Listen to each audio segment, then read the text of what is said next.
Mouthpiece mamas and double-act daddies. Straighten out your elbow rods. Manipulate your miraculous mechanism. And, I can anthropomorphize anything with superglue and some googly eyes. It's time to talk Tull to me. Yay! Look, Minnie, it's time to talk Tull to me. Gosh, Mickey! And that's how we got shut down. The mouse, big mouse comes Not the down toll, on us. not the toll licenses. Welcome back. I am Owen Thomas Say. And I am Nick McGill. Together we are the Feckless Momes. And this, my collection of styrofoam and fun fur, is Talk Tull to Me. A bit of backstage banter at the Prague Rock Palace Theatre, in which Neck Joint Nick and Omen the Grouch will stick our hands way up inside each and every track that Raggedy Ann rock band Jethro Tull have ever trotted out into the toy theater of our minds. When I was writing it, it auto-corrected to stick our hands way up inside each other. Oh, wow. I was like, whoa. You taught your autocorrect how you think. That's You've right. corrupted your autocorrect. Filthy. We will grasp at David Goodyear's guide wires, surreptitiously make off with a pair of Scott Hammond socks, and replace all of Jack Clark's pin joints with spaghetti, just for a laugh. And if we can demonstrate that we know our Karagaz from our kabuki, we might just get a front row seat to the shadow puppet of Sky, the Pinocchio for whom we'd go brocchio, the Geppetto who doesn't break a sweato, the illustrious illusionist, the Punch and Judy with the Scottish booty, Ian, theater is simply rehearsal for the revolution, Anderson. Nick, I'm excited about this theme because, I'm excited about a lot of things, but I'm excited about this theme because you love puppets. I do. I'm a big fan of puppets. If there's one thing we know about Nick McGill.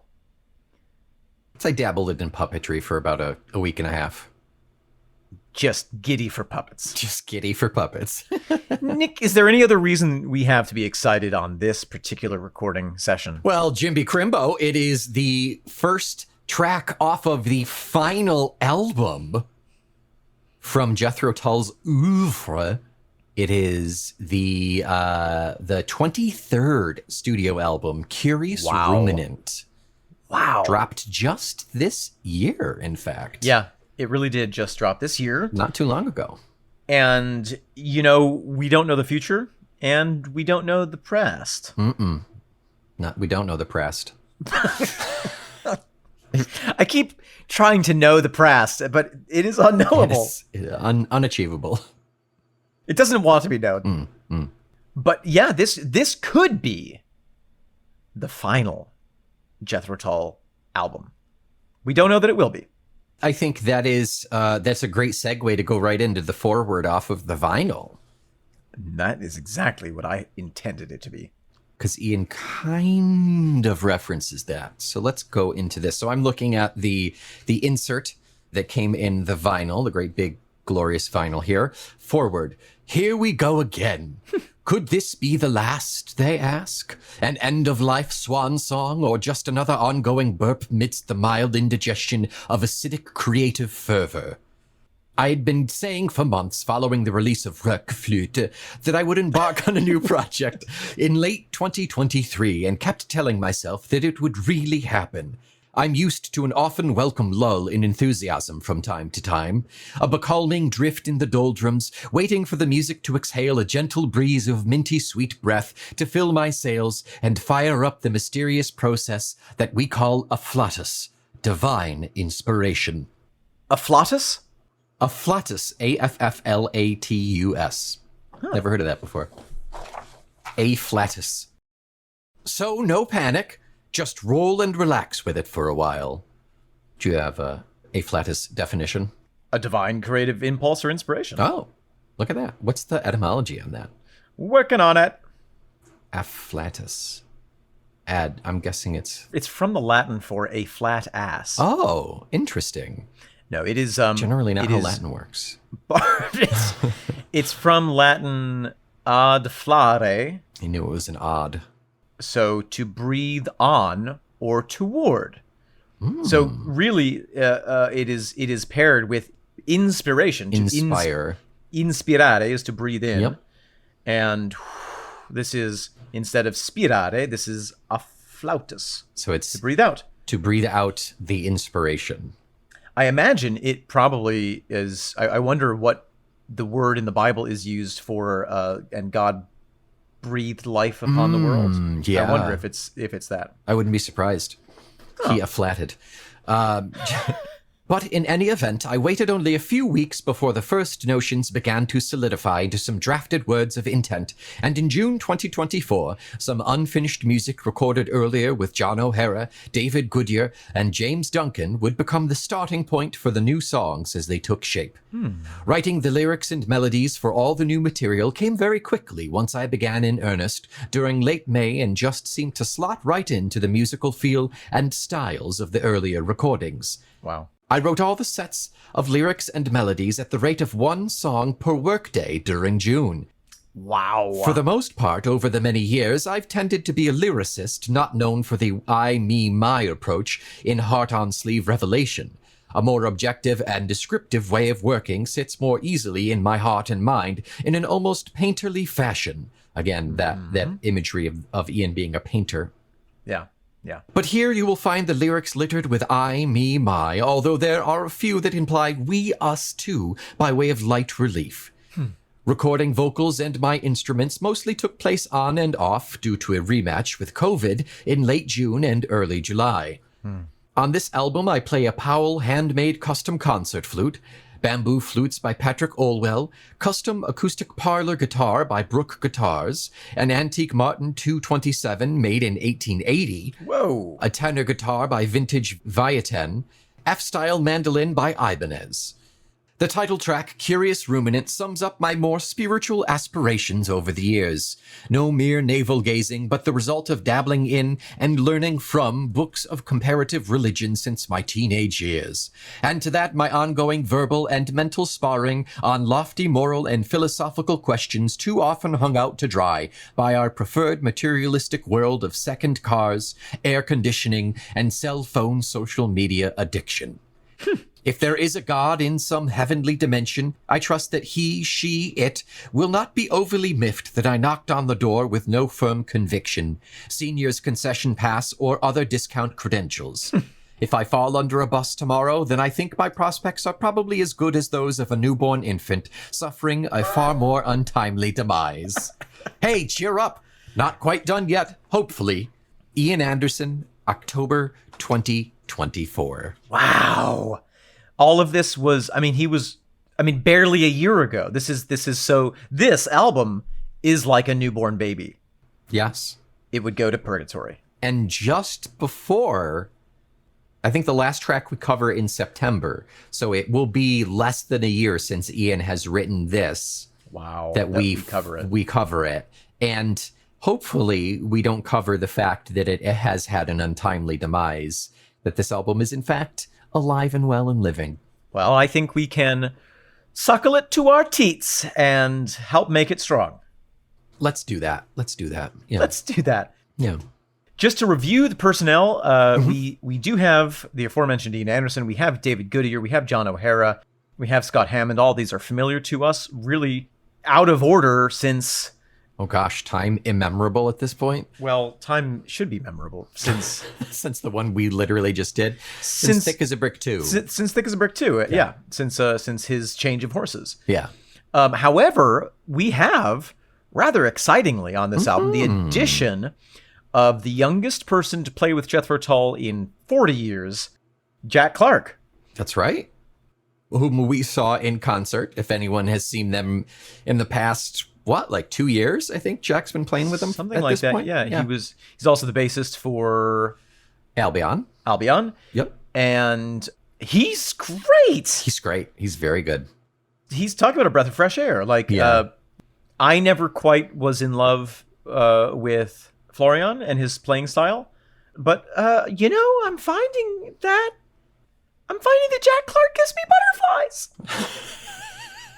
It's still early in the relationship that you still feel the flutter. When I text Jack Clark, I'm like laying on my bed with my feet up in the air. Going, why don't we get into this first track? Yeah, let's do that. I really quick, I want to talk. You know how where it says it gives us the personnel and it lists out the instruments that they play and all Yes. that. For Ian's, it lists flutes, vocals, acoustic guitar, tenor guitar, mandolin, odds and sods, bits and bobs. Yes, which includes production, mixing, artwork, photography, and artwork concept. So, That's the bits and bobs right there. and the most complex instrument that Ian Anderson plays is Ian Anderson. That's right, and only he can play. He'll give you lessons, but it's a lot. It's expensive. The fingerings are very complex.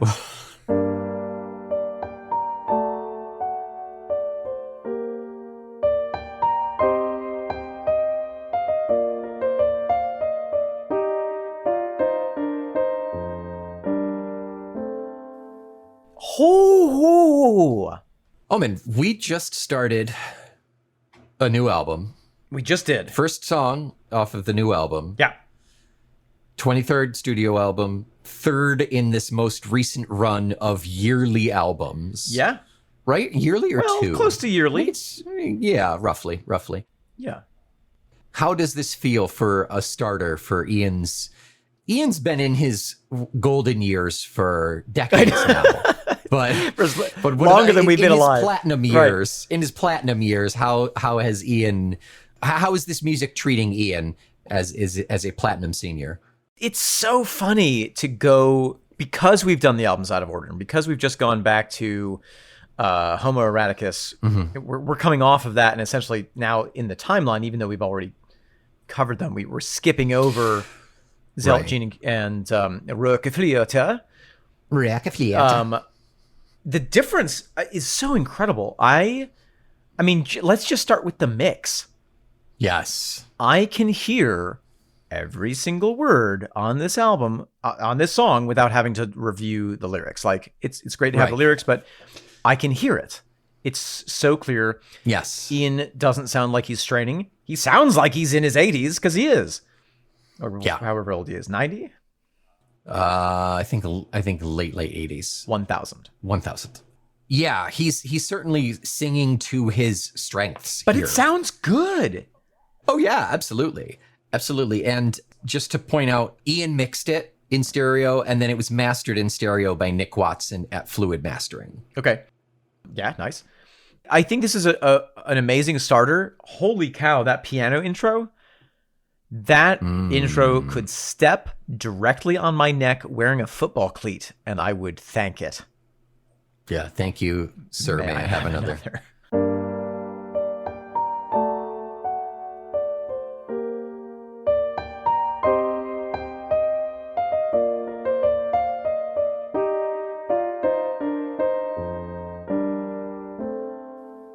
It's nice. It's really, really great. nice. Oh, so our cast here is Ian, David Goodyear, John O'Hara, Jack Clark, and our good friend of the pod, Big Brother JDA, is on. Oh, he's on percussion here. on this track?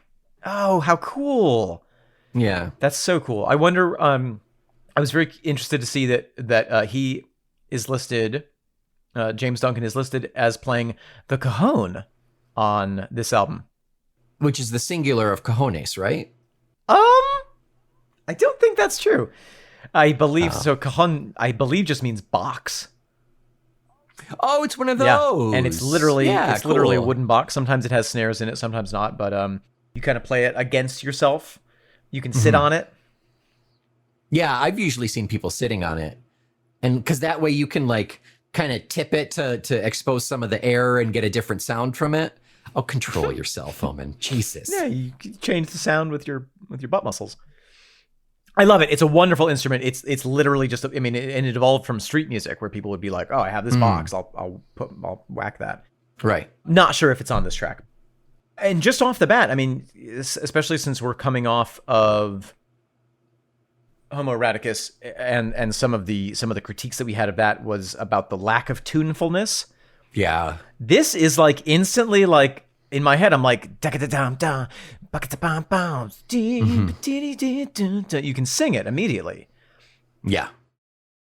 The music is less concerned about getting this overarching story and feel and like oral thesis Right. of the grandeur that was Homo erectus, we're back into palpable tracks. What if we played some rock and roll? Yeah. And it's still very proggy. Oh, sure, yeah. I think the intro is fabulous. I love when... Oh my gosh. Okay, so just jumping ahead to about 2 minutes, 24 seconds. Oh my God, already. We just have to jump in. I mean, there's some great stuff that happens before that, but we're kind of familiar with all these players and how they typically produce, and they're great. Yeah. When Mr. Jack Clark comes in, he blew my wig back. I put on my wig just to have it blown back. Should have glued it on. But he approaches that quick little riff, that quick little exposition with a sense of recklessness that I never felt from Florian. There's the same level of skill, but there's this sense of like, you know what? I'm going to play this guitar and it might cause some damage to the electrical building. Yes, the electrical building. The electrical building.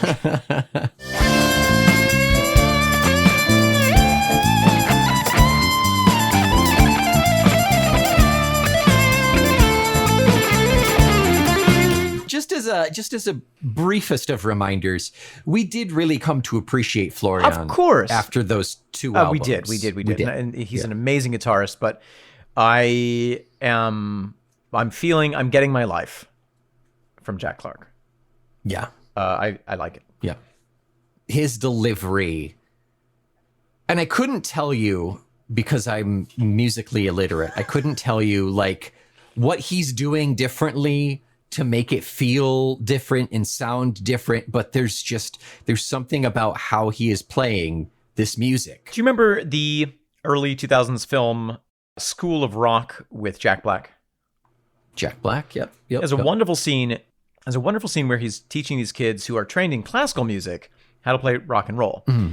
And one of the guy on the piano is like playing Smoke on the Water, and it's like dun dun dun dun dun dun dun dun dun dun, and it's perfectly on the beat. And Jack Black is like, detach it from, like, play it a little bit behind, play it a little bit fast, play it a little bit off the beat, and the kid's suddenly like down, and suddenly it sounds like rock and roll. Yeah.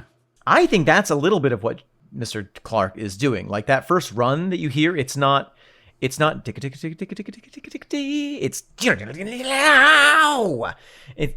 sounds like he's a cat being let out to chase a lizard. It's just like, I got it. Must get lizard. Yes. And now I have a tummy ache. Because I ate a lizard. Because I ate a lizard. After the show, they're like, "Oh, Jack Clark, did you play the notes too fast? We told you. Have some Pepto-Bismol." A really fun little bass run at about 3:20. I'm going to listen to it real quick here. Please do.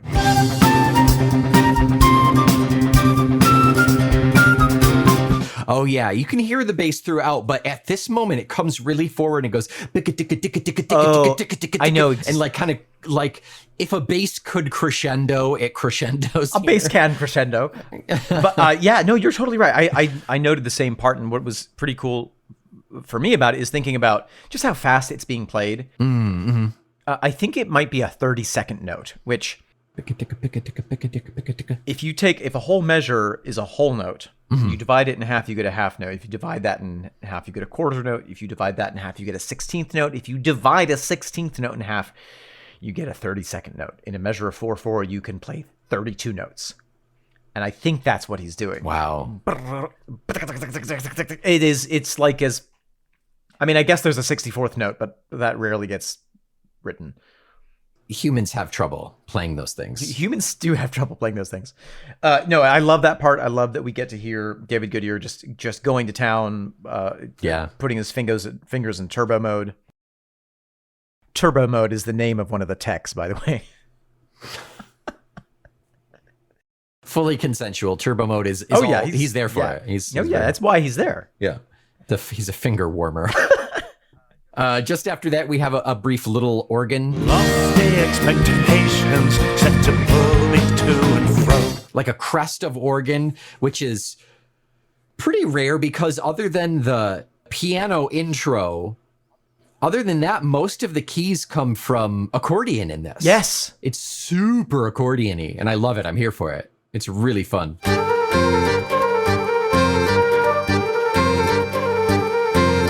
There is a lot going on in this one. There definitely is. But it doesn't feel like, okay, hold on a second. Let me detangle all the threads so I can figure out what the heck is going on. Yeah. It feels very listenable. Yeah. It's very crisp. It's like looking at a grass field where you see all of the wildflowers, you can see the grass, and then you hear a cricket over here and a locust over here and a grasshopper over here, but it all blends into something that gives you that story of that field. Yeah, it's not like that one time where I ate a funny cookie and could see every single individual blade of grass at the same time. Yes. That was horrible. And you could hear their colors. Scream. Stop cutting us! I like other than Jack's like really dope ass riff and kind of like that little bridge bit. He's got a very chugginess to him here. Oh yes.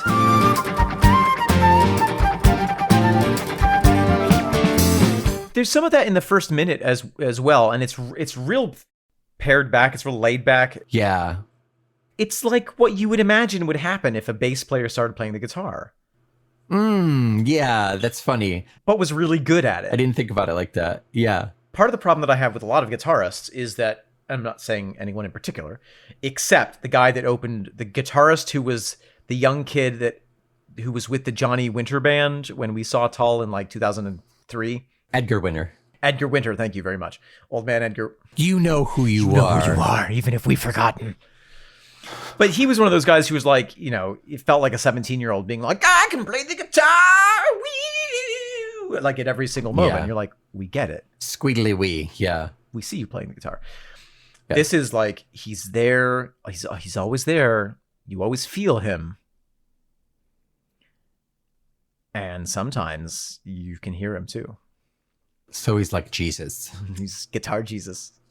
Guitar Jesus. Second coming. It's Jack Clark! And notice how you never see Jack Clark and Jesus in the same room at the same time. That's true. I've always thought that was weird. I can't deny that. I can't. One final thing that I have, I think, we talked about Ian's voice. I like the voice. The last thing that I have is that I'm going to put it out there. Okay. I'm not a fan of speaking the last word in the song. Fro. To and fro, fro and to and fro. Fro. You put it out there. Now you can put it back. Nope, it's out there. It's exposed to air. It's oxidizing as we speak. It can't go back to captivity. Nope. Well, I would say let's honor your feeling. Your feelings are valid. Let's put a pin in that and see how many more times it happens during the album. I think it does. I think we've heard it once or twice in the two albums leading up to this. I think we did too. I think it's it's a call sign of the times. It is a stylistic. It's like the vocal Ejax. We know that we're in the 80s and 90s because Ian's going hop, hop, hoo, hey, like Will Smith. Yeah. And we know we're in the 2000s. We know that we're in the 2020s because he's going stand at the end of the song. Yeah. Okay. When you put it that way, I'm better. I'm better. Okay. Just in general. Yeah. Okay, good. Thank you. I'm glad we could make that happen for you. Mick McGill. Omen Thomas Sade. Puppet. And the Puppet Master. Just to be clear, you're saying puppet, not pop it or pop it. Puppet. Puppet. Puppet and the Puppet Master. I was going to ask you as a joke what a puppet is, but now I'm like, really, what's a puppet? Like, we all think we know what a puppet is, but like, there's so many different types of puppetry. There's so many different traditions of puppetry. How long have human beings been taking objects and being like, this is now something that people have feelings about. As long as there have been shadows, is my guess. Maybe even longer. Since before there were shadows? Is that what you're saying? Are you taking that bold stance?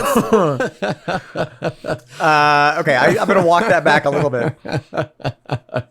I remember I did a show a long time ago called Balloonacy, in which I was one of two characters. The other character was a balloon. Oh, yeah. I think I remember you telling me about this. I played a grumpy old man. Typecasting. But it was amazing to see how emotionally connected people got to the balloon. Not to me. Oh, I yeah. don't give a shit about me. But the balloon which didn't have any distinguishing features. It was just me moving it and manipulating it. People fell in love with this freaking helium balloon. Because you invested the character into it. Exactly. Yeah. But there is something, and it's similar with mask work, which both of us have studied. You and I have done mask work together. Yeah. There's something similar there. So, I don't know. It's just interesting. It's an interesting world that he drops us into. Maybe the most famous Pinocchio is a puppet. Maybe the most famous puppet is...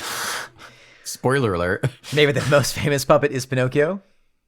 Right, yeah. So puppetry is... It's kind of hard to define because you think of like shadow puppets and things too, but it's one entity controlling something that represents another thing, essentially. Whether it's your hand in a sock or a rabbit on the wall or, Big Bird even. It's essentially anthropomorphizing an object or a visual element. Yes, sure. Typically for the purpose of some sort of storytelling. Right. And because of that really simplified idea of one person controlling this other thing, there comes that idea of someone being a puppet or someone being controlled by a puppet master. Yes, a puppet state. That politician is just a puppet. Yeah. There was that famous exchange between Donald Trump and Hillary Clinton on one of the debates where they said, "You're a puppet." And they said, No, you're a puppet. You're a puppet. I'm not a puppet. You're a puppet. That's ridiculous. Yeah. So that's how he introduces us to this very more personal album. Yes. Very much so. Holding court on a black box stage, dangling from the strings. Holding court on a black box stage, dangling from the strings. Already, we have the image of a marionette. Yes. And in the, what is this called? In the insert, you can see, so we've got the lyrics and then kind of a white mask, opaque mask, but behind it, you can see Ian holding what looks like an Ian Anderson marionette. What? Oh, wow. I'll have to check my copy. That's really fascinating. It's really hard to make out because he's behind the lyrics, but then you see that Ian puppet underneath. That's so cool. Yeah. Well, and this relates to the lyrics. We have the image of a marionette. I got no strings to hold me down.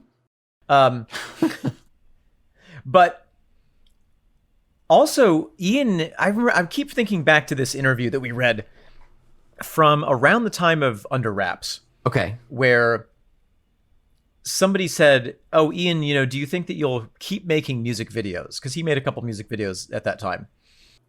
Oh, yeah. And he said, well, if camera technology develops to the point where I can both be the actor and the director and the cinematographer all simultaneously and have complete control over everything, then yes. Yeah, right. And that was such a window into how he performs. Yes. And that's exactly what he's describing here. I twirl and face the music and the prompter in the wings. I am both willing puppet master also, with lofty expectations set to pull me to and fro. I twirl and face the music and the prompter in the wings. I am both willing puppet master also, with lofty expectations set to pull me to and fro. To me, he's kind of referencing this very old style of theater, what in Britain they would call music hall, what here we would call vaudeville. Oh, okay, right. Where, there's a house band, you go out on stage as prepared as you are, which might not be very prepared. And so they have literally a prompter in the wings saying that this part's next. Your next line is this. Oh, wow. That's what the prompter. So not prompter like not a teleprompter. auto-cue. No, Yeah, no, no, no. teleprompter, Like okay. a person. Yeah. And it's very amusing, the idea of him being the performer. You know, him on stage is the puppet, and he is also somewhere in there up on top controlling himself like a puppet. But you see it when he performs. Yeah, I really love the phrase lofty expectations. I think that really, really, really drives home this idea of I set this level of standard for everyone, including myself. So I have to dance. Yeah, I have to dance the dance just like everybody else, and I have to set the example. So I am pulling my own strings, and I'm having my own strings pulled. It's an Ouroboros puppet. And two puppets puppeting each other. Which one's the puppet? It's like that MC Hammer. No, it's like the MC Escher painting, drawing of the hand, drawing the hand. Yeah, right. And the hand that's drawing the hand is also drawing the other hand. Mm-hmm. I get almost the sense of like, you know, if I wanted to go out on stage and just F around and have a good time, I could do that. Yeah. But my expectations of myself are too high for that. Right. Yeah. It's those lofty expectations are for himself. Yes. Well, and that's always where the most intense pressure comes from. Yeah. From within. I do feel bloated right now. You should take some ginger. Oh, that'll help. Yeah. Reduce your expectations. And your gas. I'm growing ginger in my garden. Are you really? Yeah, the sugarcane man was like, "Oh, you want some ginger? I'm growing it here." It was like a very Animal Crossing moment. He forced it on you. He suggested. It was a non-consensual ginger. It was I consented. Once it was halfway in the ground, I was like, "Yeah, let's just whatever." Ooh. I only live to serve, bring smiles to friendly faces, dancing on a sixpence, singing from a tree. I live only to serve, bring smiles to friendly faces, dancing on a sixpence, singing from a tree. It is interesting, this idea of performing, of being at the service of a performance. Yeah. That's something that I think is a much more European sensibility. Okay. I remember when I was studying in Italy, the language that I had always heard around acting, around performance was, well, is it good or is it bad? Are you doing good or are you doing bad? That performance is bad. That choice was good. Suddenly in Europe, we started hearing, does that choice serve the story? Oh. Does this serve the experience of the audience? Yeah, I like that. It's a completely different way of framing it. And suddenly it's not about you. Right. You are collectively working together to make this piece of art. Yeah, it's about something outside and bigger than yourself. Yeah. And so I get a little hit of that here. I only live to serve, bring smiles to friendly faces. Right, but also he's serving himself again as the puppet. I only serve my puppet master, who's me. Who's me? I serve myself. And me, the puppet master, is only doing this for the good of the puppet. Which is me. Also me. Yeah. There's a sense of detachment. A weird, like, cyclical detachment, but yeah. A detachment, but not like disassociation, because there are still the strings. Exactly. Right. He's not it's not a voice puppet. He's not a voice-controlled puppet. Not animatronics. Yeah, right. There we go. Yeah. Although, give it 10 years. Part of him, he's got to have at least one mechanical part in him right now. Good money. It's like when you're doing flute battle with Ian Anderson, you finally chop off one of his hands and you see all the wires in there and you're like, oh my God, I too someday will become a prog rock robot. He is my father. Or a flute daddy. We covered that a long time ago. Yeah. Dancing on a sixpence, we would say dancing, or similar phrases in English include turning on a dime. Okay. So just a really tight bit of real estate. Yeah, having to be very precise. Mm-hmm. It also makes me think of how many angels can dance on the head of a pin. 5. Yes, the answer is Okay. angels don't dance. Oh. Because they don't like to have fun. Exactly, because they're incapable. Gotcha. They're incapable of moving their hips. So they're just white dads. Yes. Yeah. They would scuff their New Balance. They can't have that. Singing from a tree with birds of a feather, chirping high and low together, make everyone happy, starting with me. Starting with me. With birds of a feather, chirping high and low together, make everybody happy, starting with me. That's great. If daddy's happy, ain't nobody happy. No, wait. If daddy ain't... That might be accurate. If daddy ain't happy, ain't nobody happy. Yeah, Birds of a Feather is the band, right? Yeah, and based on just kind of the bits and bobs that we've picked up along the way, I do get a sense of, sometimes why people end up being a part of the Tull experience isn't because they're the best organ player in the world. It's because they match the vibe. Yeah, I think it's difficult to say, thinking back along the personnel pipeline that we've had, how much they matched the vibe and how much they brought in to create the vibe. But I think Ian is so good at finding the right people that he needs at the right time. Especially now. Yeah, particularly now. Yeah, ever since that big change of horses. Yeah. Please feel no sorrow or remorse. I dance willing only to a tune crafted by me. Please feel no sorrow or remorse. I dance willing only to a tune crafted by me. Right, so if you think I'm suffering under this brutal puppet master, I did it to myself, and I did it to myself. I love that. and I'm happy to do it for me. Yeah, right. It's very I love the seriousness of this song that is coupled with this silliness. There's definitely a tongue-in-cheek self-awareness here, which if we have to open an album that is much more personal, that is much more I, me, my, right, as he said, dog, stop. It's nice that we start it with this lighthearted version. Right, exactly. Rather than getting dark, which we will see. Oh, we will see darkness in this album. We're gonna get dark. Yeah. Keep your headlamps next to you. But for now, it is a fun introduction to this new side of Ian and his delivery and his writing. And there's something just very straightforward about it. Sometimes in the creative process, when I've performed in shows that I've written, I have to separate it. And knowing that I'm writing for me to perform it, I have to be like, well, you know what? That's the actor's problem. As the writer, I need it to be this way. And sometimes as the actor, I'm like, listen, I don't know what the writer was thinking. My job is just to try to perform this stuff. So you have to compartmentalize it. Yeah, absolutely.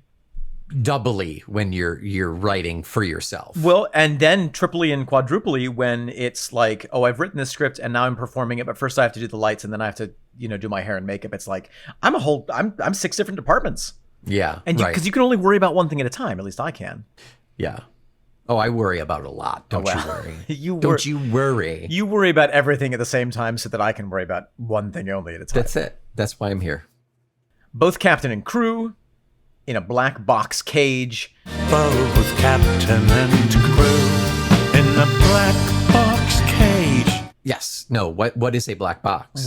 Let's review what a black box is. Yes. Is it the little device on an airplane that records data for recovery? Yes. Technically, yes. I think this is referring to a black box, which is a type of theater. Yes, absolutely, yes. It's typically a small theater, typically literally a black box, as opposed to a big proscenium stage that has curtains and wings and everything. It's just a box. Now, but it also kind of relates to puppetry.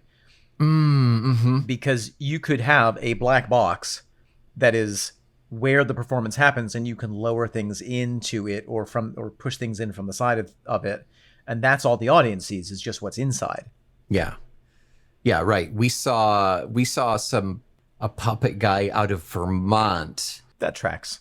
who came, yeah, right, who was at the venue where we saw Martin actually. Oh, wow. And he had kind of a big cardboard box in front of him Right. where he kind of had all of his props inside, and Right. he had fake hands holding the box, and his hands were on the inside, and they came up and had like little Punch and Judy things. Like, That's it was very good. cool. It was very clever, very funny. Good show. Puppetry is really all about creating an illusion. Yes, absolutely. In however you can manage it, and there have been countless ways, and it's really fascinating. One of my favorite bits of it's puppetry theater is Flea Circus, which is all about manipulating objects and getting the audience to buy into this idea of these performers that they can't see Right. because they're yeah. too small. Right. God, it's so great when it's well. I've seen it done poorly, and I've seen it done really well. And when it's done Yeah. well, it's just magical because Yeah. you know that there's no fleas, Yeah. but then at the same time you're like, "Yay, Philippe! Yay, the flea! He did it!" Like, You get like the balloon, you get you invested get in invested. these characters. Exactly, yeah. Yeah. And the character of Ian the performer is one that people get very invested in, Very much so. even when they know that that's just the puppet. That's just the character that is Granddaddy, and yeah. Rattling at soft bars, bendy steel to part, I slip through to the stars. I love that I slip through to the stars line. Rattling at soft bars, bendy steel to part, I slip through to the stars. It's very funny to me that like he's describing himself in a cage that he has built. Previously, the black box was a stage. Now it's a cage. Yeah. So he's told us where he is, and he says, "Don't worry, I did this to myself." But now he's saying it's a cage, which, if we are to extrapolate, he put himself in. But then he says, "But don't worry, Then he gets free. it's one of those fake cages. You can just bend it and walk out. Oh, there I go, off to the stars." I know why the caged Ian plays the flute.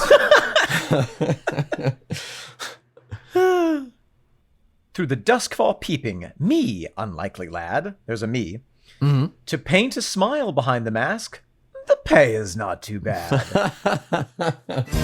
the dusk fall peeping, me unlikely lad, to paint a smile behind the mask, the pay is not too bad. Is he saying it's me peeking through the dusk fall?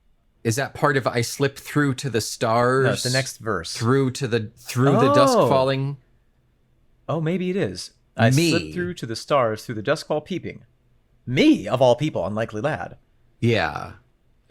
To paint a smile. Yeah, I slipped through the star. I slipped through to the stars to paint a smile behind the mask. I think that's circuitous, but it gets there, I think, yeah. When I need a little relief, I slip out of my Ian flesh suit. I ascend through the circles of being to the furthest edges of the universe to smile. Just a smile. And then I remember, oh yeah, that mask that I've created myself isn't that bad. Yeah. Because I get paid to be it. Because at the end of the day, I'm Scottish and I love seeing those checks.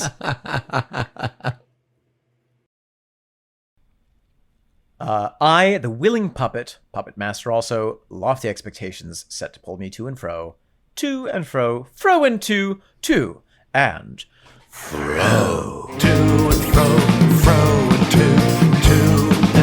and fro. He just wants us to hear that Scotch gravel in his voice. This cigar smoke, yeah. I love it. Yeah, interesting to know. We have to and fro, which is TO and FRO, fro and to, which is FRO and TWO. Perhaps referencing the puppet, his dual nature, the The duality, two sides, yeah. the duality of Anderson. So fro meaning from. From is fro is the shortening of from. Thank you. Yes. Yes. Not a shortened version of Frodo. Or afro. Or maybe it is. Maybe it is. Two and Ian- afro. Afro and two. Frodo and two. I think through this album, Yes. we need to forever be thinking of it as a normal album, but keep on the back burner this idea of, is it actually the last album? Right. And remember that even if it is, it isn't. And even if it isn't, it is. But how does this idea work if it is the last album? I don't know why I'm on this metaphor, but there's something, you know, when you say, oh, this is yours, no strings attached. Mm-hmm. The strings image is interesting for puppets, you know. That's what's so intriguing about Pinocchio. He is a puppet, but he has no strings. It's this impossible image. Yeah. And I think that for Ian, you know, even this idea of like him breaking out of the theater and going up to the stars, there's still those strings, and you can, he's getting hauled back down into the theater. Pull himself back down to play another show. Yes. Himself, who's down on the theater, is pulling himself, the puppet master, back down to say, hey, somebody's got to be in charge here. Yeah. And also, you know, getting his strings getting pulled off to Budapest and getting pulled off to Iceland and getting pulled down to London. You know, he has strings connecting himself to everywhere and everyone. At this point, yeah, he's got plenty of strings. So are we the puppets? He has strings connected to us, to the Feckless Moans. He does. I'm looking at pictorial proof right now. And so are we the puppets? Is he puppeting us? Yes. I think yes. Yes. Are we puppeting him? No. No, the puppet momes. No. The string goes one way. Scale of 1 to 10. How excitement are you feeling about this album? I'm feeling excitement. I'm feeling very excitement. It's hard not to be excited based on this song, you know? Yeah. It's such a strong start. It is a really, really solid opener. It's very good. I like the promise that it has to bring the rest of the album. It feels like there's good hope in having the rest of the album be good, you know? Yeah. It's not like we haven't heard the rest of the album, but this is one of the least listened to albums of Tull I have, for sure. Well, just by virtue of it being so gosh darn new. Yeah. Nick, what are we looking at, listening to, and thinking about, and talking about next week here on the Talk Tull to Me podcast? Next week, we're doing all of those things. For the second track off of the 23rd studio album, we are talking the title track. We're talking Curious Ruminants. That's the title track! It is. Spoiler alert, title track. And also, it was the first single to be released back in January. Oh my gosh. We got a level of excitement that is usually only felt by 18-year-olds going to the dance halls for the first time. All right, Granddad, take it easy. The level of excitement that we felt is usually only felt by a Victorian gentleman accidentally seeing the ankle of his cousin. brushing the white lace handkerchief as he walks by. Second cousin, obviously. Second. Oh, yes, absolutely. So we are going to be talking about Curious Ruminants next week. It is, by the way, the title track off this album. And until then, my bars are soft and my steel is bendy. I'm Omen Thomas Sade. I make everybody happy. I am Nick McGill. We're dancing for a sixpence. We're the Feckless Moans. And this is a couple of birds of a feather chirping high and low together. This is Talk Tull to Me.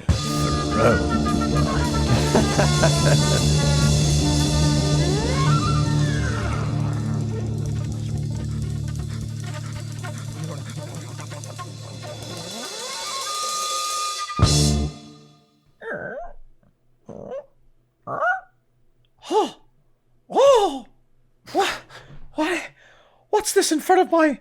What do I see? I'm experiencing consciousness. Ah! It's horrifying! Mamma mia! Pinocchio! You're awake! You're moving! What are you, flesh man? Why do you say Pinocchio? What is that? What even is that? That's your name. I'm your father, Geppetto. It's so crazy to wake up and have a fully formed mind and literally no experience of the world. Well, that's the exciting thing. You get to experience it for the first time. What am I? What am I, Daddy? You're my son. Don't worry about the strings and the wood and the creaking. It's all normal. How come you're squishy and I'm like hard and have splinters? What is this, paint? Oh my god, I just wiped my face, paint came off, and now I can't see anymore. Oh, hold still. Squeaky, squeaky, squeaky, squeaky, Oh. squeaky, squeaky. Oh, There you go. That's a Sharpie. That won't come off. that's really weird, man. Am I? I'm looking around this space and I'm seeing a lot of other things that look like me, but they're not moving. They don't have any soul or thoughts. Oh, Right. It's like that scene in Alien where you see all of the xenomorphs who are dead and they did the tests on them. Yeah. You're the one that's alive. I have some ancestral memory of that film. I guess because you've seen it. And you're my dad. That's right. I instilled that inside of your soul. So I'm a freak of nature, is what I'm hearing. You're a special boy. I'm a special boy. Oh, You're a special boy. Wow. You get to grow up and go to school and incur debt. I wish you'd carved me without depression. Oh, I'm sorry. Some of me always gets into what I make of the puppets. The blade only moves one way. That's just the way it is. If you want to be more like a person, more like the humans, Yeah. you have to live like them. And because of that, you have a crippling depression. Well, I am horrified by my wooden body and my lack of appetite and my breathlessness. So I do want to be a real boy. So how do I start being human? Do I have to learn what it is to love, to lose, to be redeemed, to sin? Should I start by going through all of the deadly sins? Where's cannibalism feel? Where's that lie? So you would eat the other puppets? If I eat a puppet, is that cannibalism? Or if I eat a person, is that cannibalism? There's so many confusions. It's I didn't think that there were so many rules to consider here, Pinocchio. Am I gonna die? Do I live with this body forever? I will. I'll have to ask the fairy who gave you consciousness. A fairy gave me consciousness. This is Yes, see. the plot thickens. I know. Oh, that's not all that's thickening. Oh no, you've got quite the plank there, Pinocchio. Oh. It comes a time in every puppet's life where there are changes in his wood. So what I'm hearing is that I have to go out into the world and make my own way, and the lessons I learn will gradually turn me human, cell by cell. I'll be converted like the flesh of Christ when you bite into a biscuit. Yes, I was gonna compare it to petrified wood, but yeah, that works too. You could be Jesus. Well, I think I should start by I'm having ancestral memory from your childhood days, and I just want to shake my wooden ass down at the club. Okay, go make a clap. I'll make your ass into a batoccio. Woohoo! Here I go. Oh, they grow up so fast. I'm back, Father. Oh, that was very quick. I have something to confess to you. Tell me, Pinocchio. You can tell me anything. I danced all night. I went home with a flesh woman, and I have termites. Oh, Pinocchio. Whatever shall I do with you? Get some freaking turpentine or something. Help me out here, man. Yes, I have to clean you off. Take off all of your clothes. Oh, there goes my paint. Oh, maybe we'll keep that mouth there just for a moment. Father, I've learned so many things in the big city, and I think the thing that's really going to make the difference in me being human is understanding how humans think. I found the key to this whole becoming human business. You're very, very confident for having been made just 24 hours ago. Yeah, I've got it all figured out, Daddy-O. Yeah, I believe it. You found some good friends who have taught you the way. Yeah. It seems. A cat, a fox, this guy who really seemed interested in getting me to go to an island. He was nice. He gave you a cigar, is that He right? gave me a cigar. I think it was a cigar. It was shaped like a cigar. He told me that all I have to do is listen to every single episode of Tull to Me, which is, it's a proud member of the Feckless Moans Audio Network, so it can't be that bad.